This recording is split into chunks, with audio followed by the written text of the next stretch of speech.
오늘 본문 말씀은 압살롬의 반란으로 인해서 도피길에 올랐던 다윗 왕이 다시 왕궁으로 이제 귀환하는 중에 있었던 사건들을 다루고 있습니다.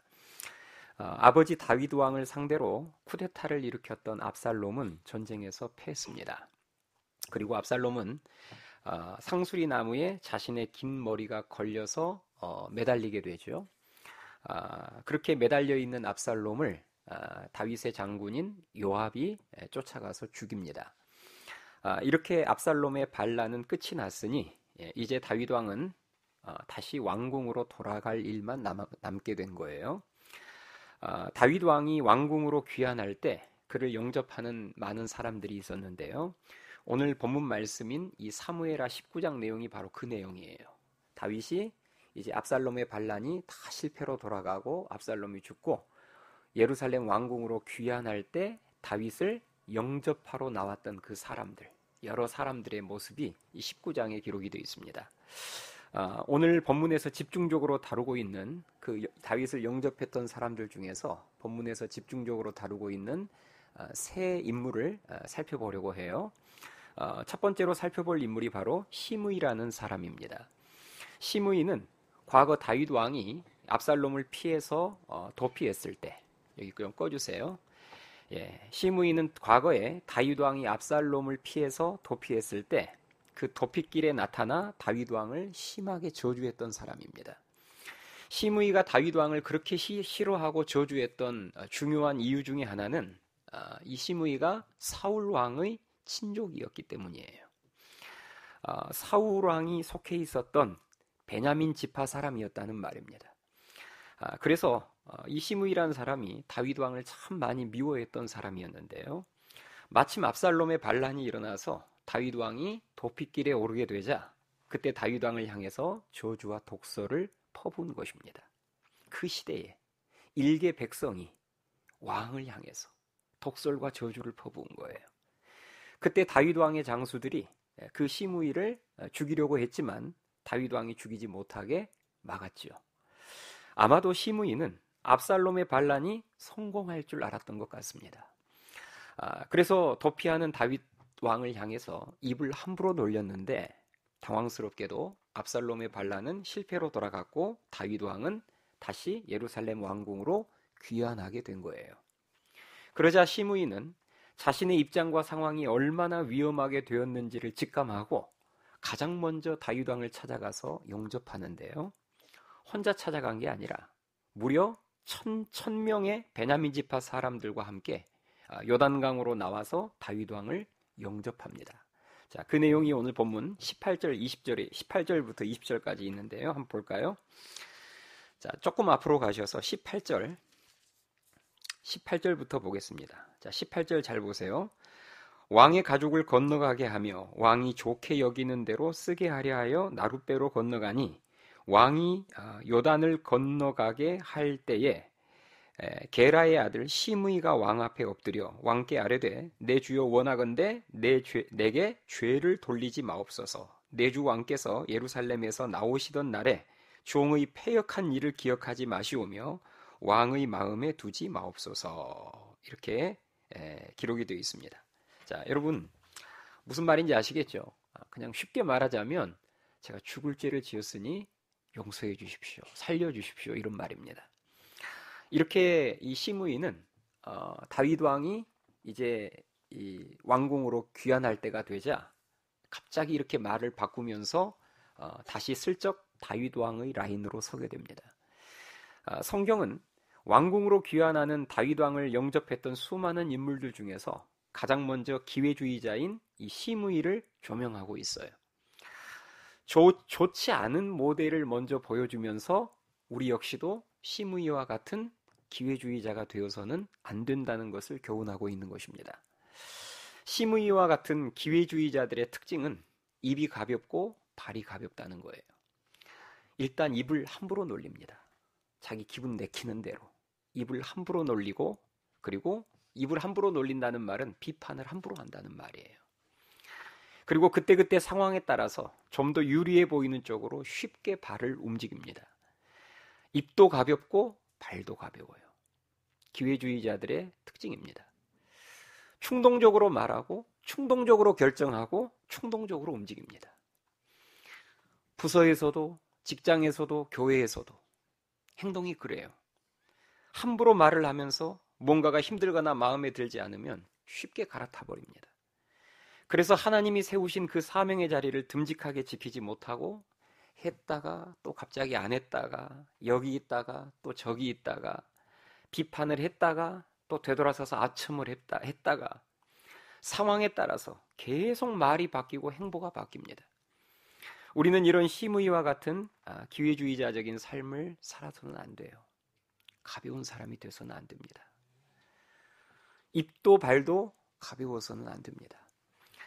자, 오늘 본문 말씀을 보면 다윗의 부하들이 시므이를 죽이려고 했을 때 다윗 왕은 그를 살려줘요.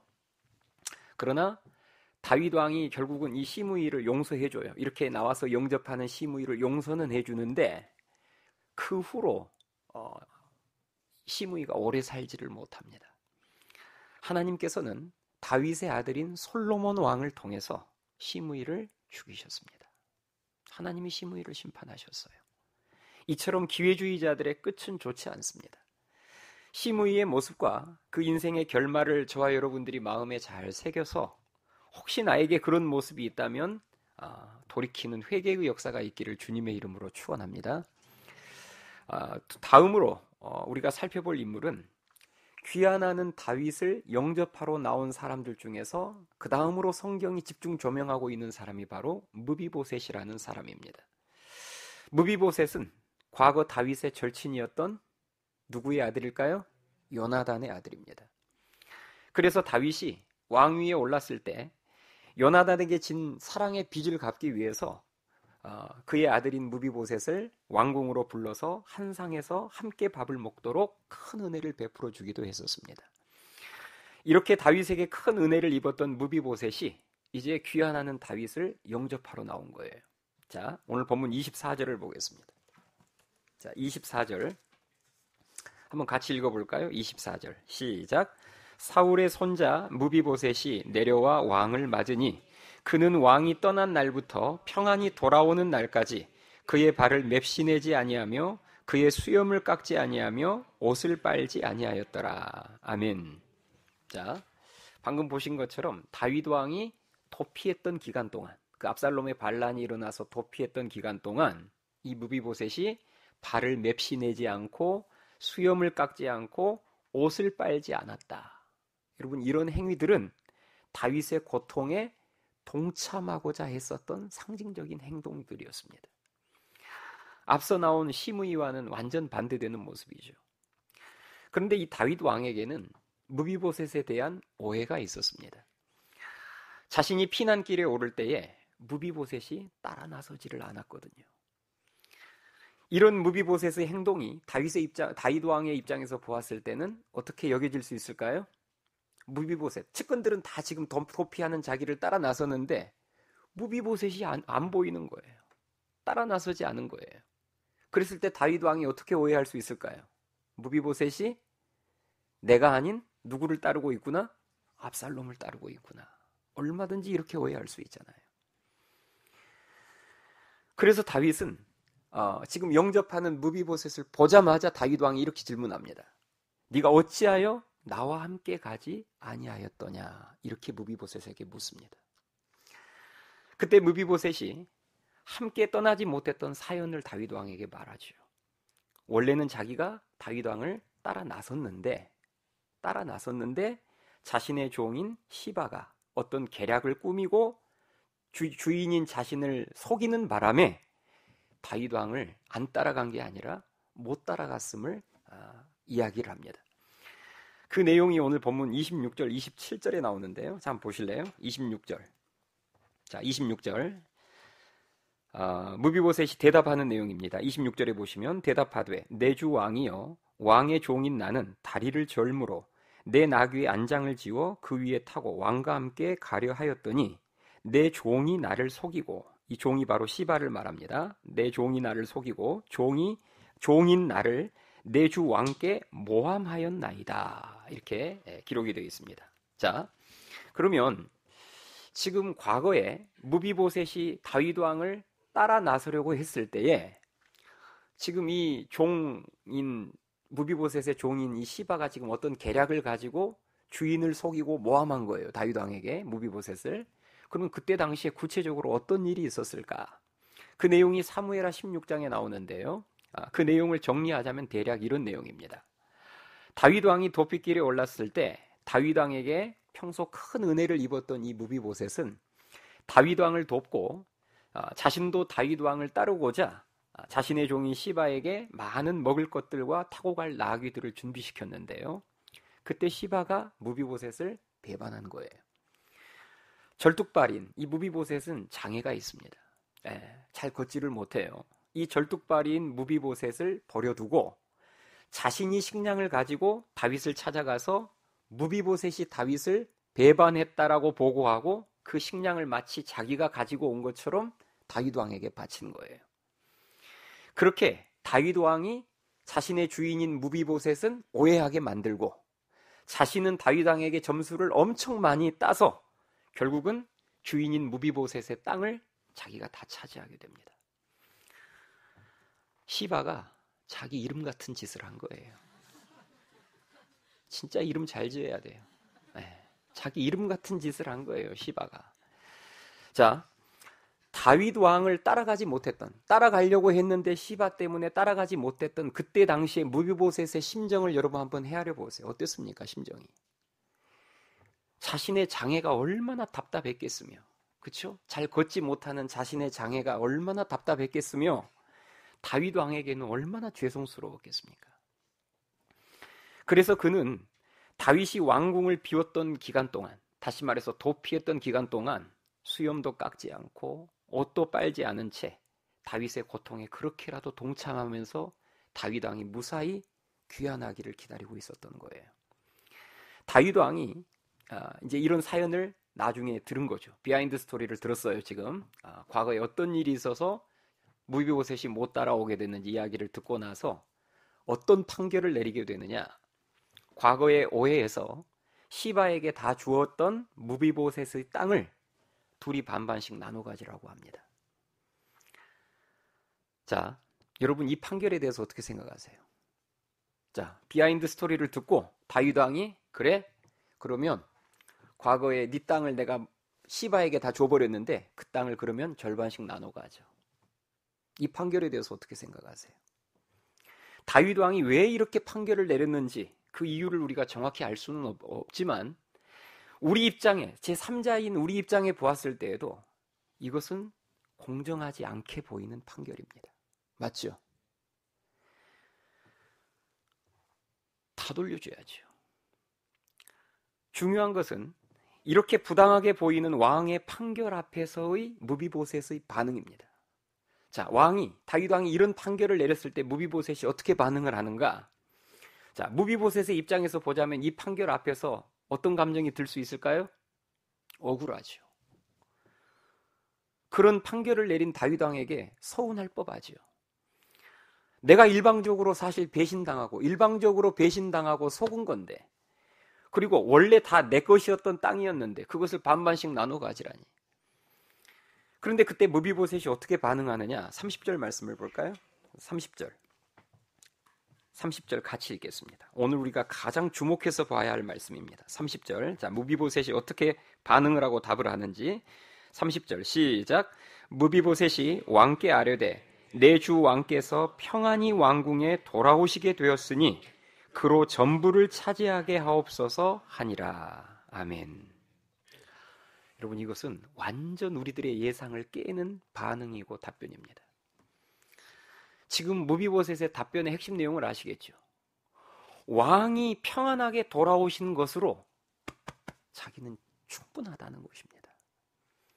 왕이 돌아와서 왕을 다시 만난 것이 자기 자신에게는 최고의 선물이고 상이기 때문에 그 땅 필요 없다는 거예요. 그 빼앗긴 땅 자기는 필요 없다는 거예요. 그러니 전부를 다 그냥 그 시바에게 주라는 것입니다. 우리는 이런 무비보셋의 반응과 고백을 통해서 무비보셋의 최고의 관심과 소원이 무엇이었는지를 알게 됩니다. 무비보셋의 최고의 관심과 소원은 시바에 대한 복수가 아니었어요. 원수 갚는 것이 최고의 소원이 아니었습니다. 잃어버린 자신의 땅을 되찾는 것도 아니었어요. 자신이 사랑하는 다윗 왕을 다시 만나는 것이 최고의 소원이었고, 오해가 있었던 왕과의 관계가 회복되는 것이 그의 소원이었습니다. 그것이면 충분하다는 거예요. 땅 필요 없다는 겁니다. 여러분, 이런 무비보셋의 모습이 참 아름답지 않습니까? 우리도 한번 스스로를 되돌아봅시다. 나의 왕 되신 하나님께 지금 내가 가장 기대하고 소원하는 게 뭐죠? 왕 되신 하나님께 큰 은혜를 입은 우리의 최고의 소원도 왕 되신 하나님과의 관계가 더욱 회복되어서 그분을 더욱더 깊이 있게 만나는 것이 되어야 할 줄 믿습니다. 이게 우리들의 최고의 소원이 되어야 되죠. 왕 되신 그 하나님과의 관계가 회복되어서 그분을 보다 더 깊이 있게 만나는 것.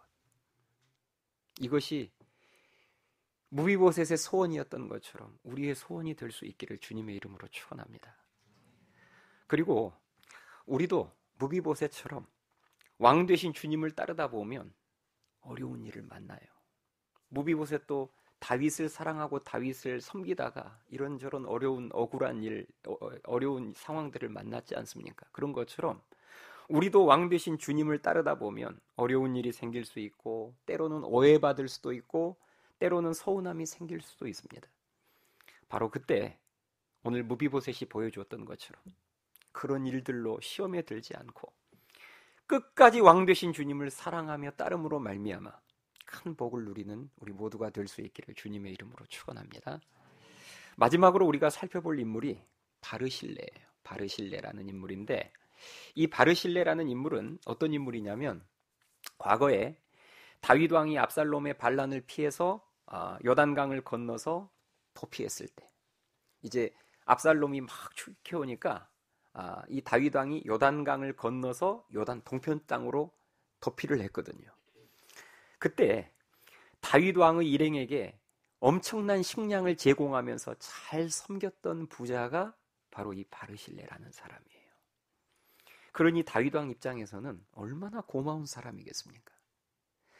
자기가 잘 나갈 때 자기에게 잘해줬던 사람이 아니라 이 바르실레는 자기가 지금 추락해서 도피길에 올랐을 때 아낌없이 사제를 틀어서 다윗 일행 먹을 것을 공급했던 부자예요.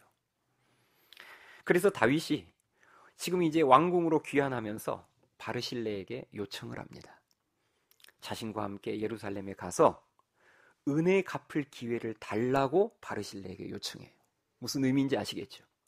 다윗이 지금 감동을 먹어서 내가 이제 예루살렘 왕궁으로 복귀하면 너한테 큰 상을 내리고 싶으니 나랑 같이 예루살렘 가자는 거예요. 기회예요? 찬스예요? 진짜 이거는 뭐 일확천금을 얻어낼 수 있는 기회 아닙니까? 세상에 왕이 지금 감동해서 나랑 같이 청와대 들어가자. 나 너 정말 은혜 제대로 한번 갚아주고 싶어.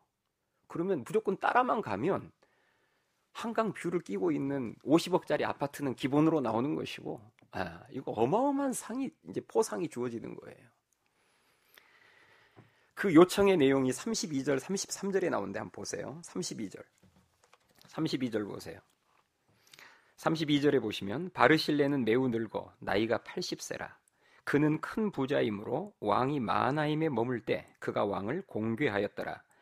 왕이 바르실레에게 이르되 너는 나와 함께 건너가자. 예루살렘에서 내가 너를 공궤하리라. 이렇게 나와 있습니다.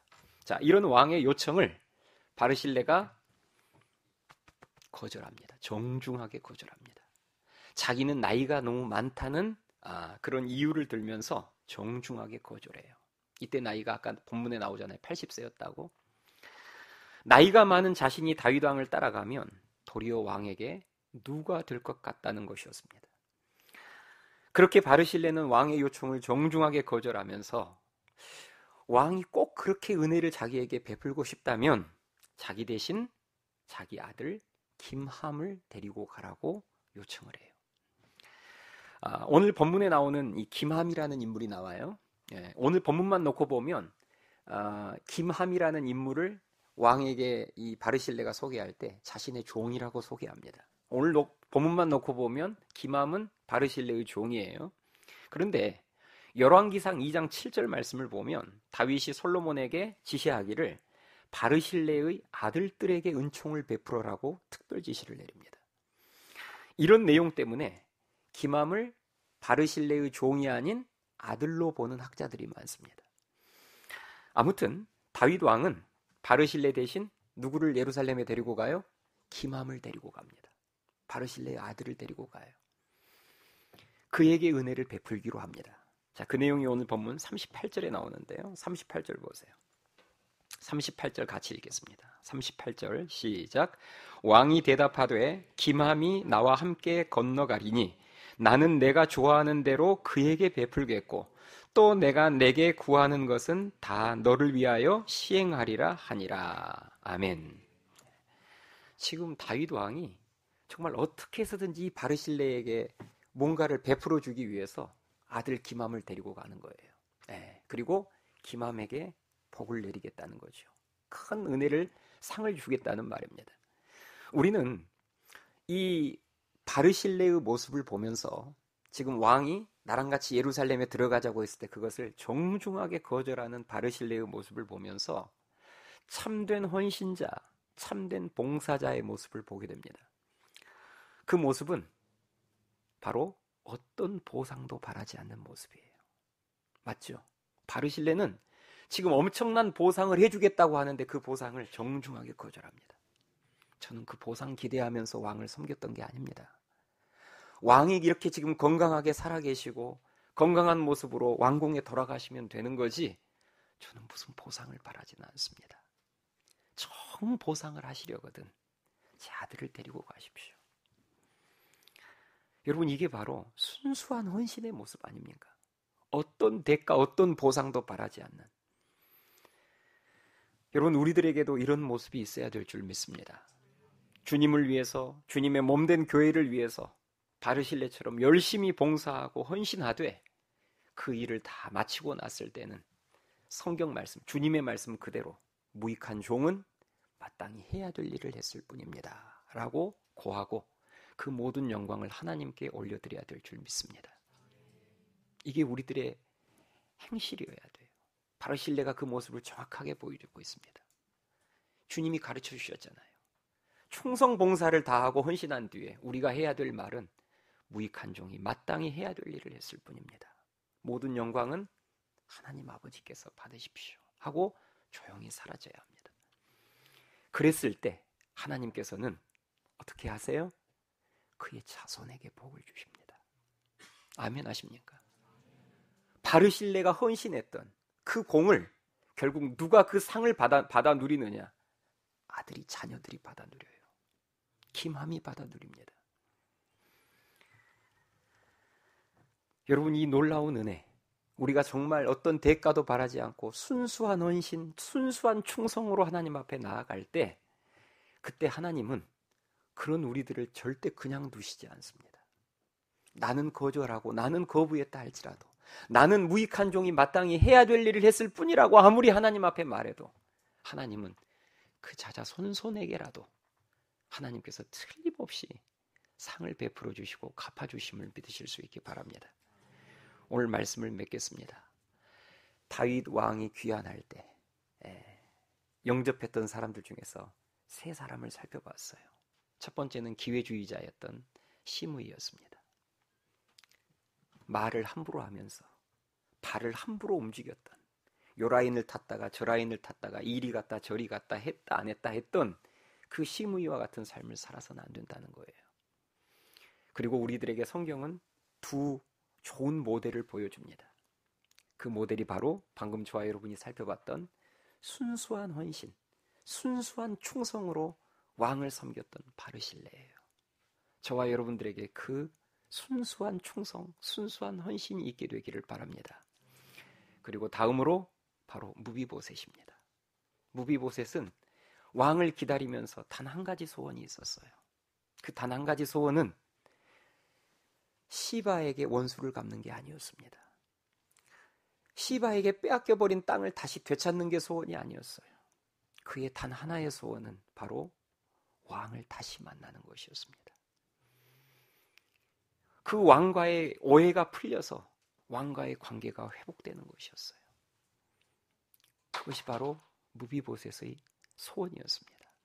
바라기는 저와 여러분이 주의 손을 구하는 자들이 아니라 주의 얼굴을 구하는 자, 주의 임재를 구하는 자가 되어서 주님을 진심으로 사랑하는 자가 되어서 이 시대의 무비보셋으로 바르실레로 아름답게 쓰임받을 수 있기를 주님의 이름으로 축원합니다. 찬양하시겠습니다.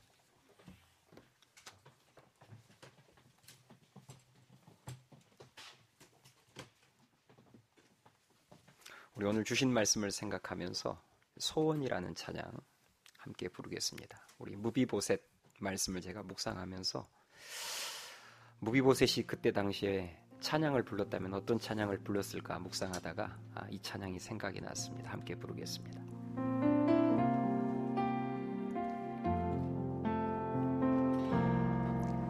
주님, 내가 주의 장막을 사모합니다. 오직 주의 임재를 갈망합니다. 주의 집에서의 하루가 다른 곳의 첫날보다 좋으니 주 사랑 안에 머물며 사랑 노래합니다. 처음부터 다시 고백합니다. 주님, 내가 주의 장막을 사모합니다. 오직 주의 임재를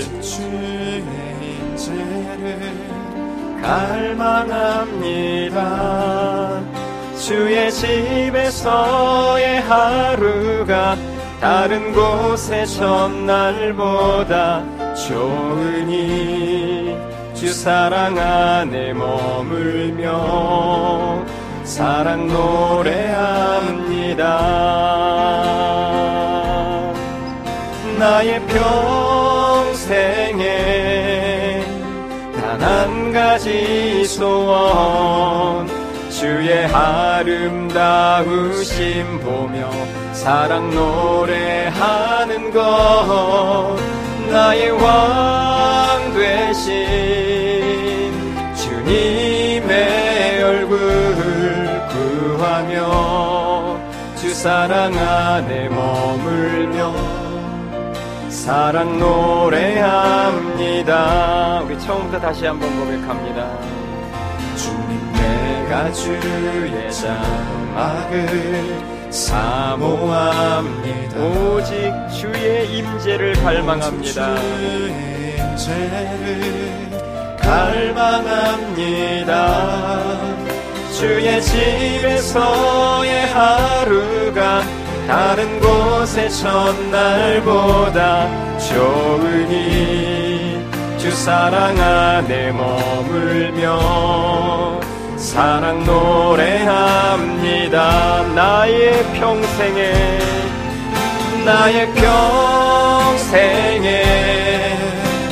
단 한 가지 소원, 주의 아름다우심 보며 사랑 노래하는 것, 나의 왕 되신 주님의 얼굴 구하며 그 사랑 안에 머물러 사랑 노래함. 나의 평생에